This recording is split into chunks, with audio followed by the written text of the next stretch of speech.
बिस्मिल्लाहिर्रहमानिर्रहीम। हज़रत यूनुस अलैहिस्सलाम का मुकम्मल वाक़या। हज़रत यूनुस अलैहिस्सलाम अल्लाह के सच्चे नबी थे जिन्हें अल्लाह ने कौम नैनवा मौजूदा इराक़ के इलाक़े में की तरफ भेजा। आपने अपनी कौम को अल्लाह की वहदानियत, नेकी और तौबा की तरफ बुलाया, लेकिन वो लोग ज़िद, हठ धर्मी और इनकार पर कायम रहे। आप सालों तक तबलीग करते रहे मगर कौम ईमान लाने को तैयार न थी। एक दिन अल्लाह ने वही के जरिए बताया कि अगर ये कौम तौबा न करे तो इन पर बहुत बड़ा अजाब नाजिल होगा। हज़रत यूनुस ने अपनी कौम को आखिरी बार खबरदार किया मगर वो फिर भी न माने।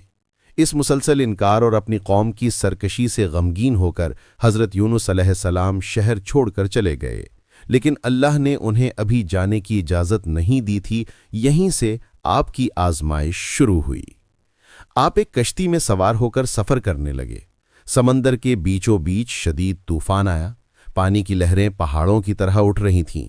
लोगों ने कहा कि शायद किसी गुनाहगार की वजह से ये मुसीबत आई है, इसलिए उन्होंने फैसला किया कि कुरानदाजी की जाए और जिसका नाम निकले उसे समंदर में फेंक दिया जाए। 3 मरतबा कुरा डाला गया और हर बार हज़रत यूनुस अलैहिस्सलाम का नाम आया। आप समंदर में कूद गए और अल्लाह के हुक्म से एक बहुत बड़ी मछली ने आपको जिंदा निगल लिया। यूं आप समंदर के अंधेरों, रात के अंधेरों और मछली के पेट के अंधेरों में चले गए। वो वक्त खौफनाक भी था और अजीम इम्तिहान भी, लेकिन हज़रत यूनुस ने अल्लाह पर भरोसा रखा और सजदे में गिरकर वो मशहूर दुआ पढ़ी, ला इलाहा इल्ला अंता सुब्हानका इन्नी कुन्तु मिनज़ ज़ालिमीन।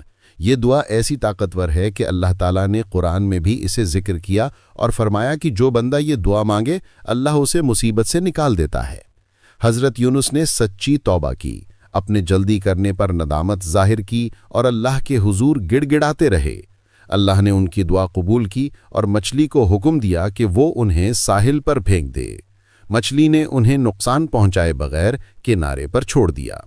समंदर से निकलने के बाद हज़रत यूनुस बहुत कमज़ोर हो चुके थे। अल्लाह ने उनके लिए एक ख़ास कद्दू यानी यक़तीन का दरख्त लगाया, जिसके बड़े पत्ते उन्हें धूप से बचाते और उसके फल से उनकी ग़िज़ा पूरी होती रही। कुछ वक्त में अल्लाह ने उनकी सेहत मुकम्मल बहाल कर दी। फिर अल्लाह ने हुक्म दिया कि दोबारा अपनी कौम के पास जाओ। जब हज़रत यूनुस वापस पहुँचे तो हैरत अंगेज़ तौर पर पूरी कौम ने ईमान कबूल कर लिया था। वो अल्लाह से माफ़ी मांग चुके थे और अब सच्चे मुसलमान बन चुके थे।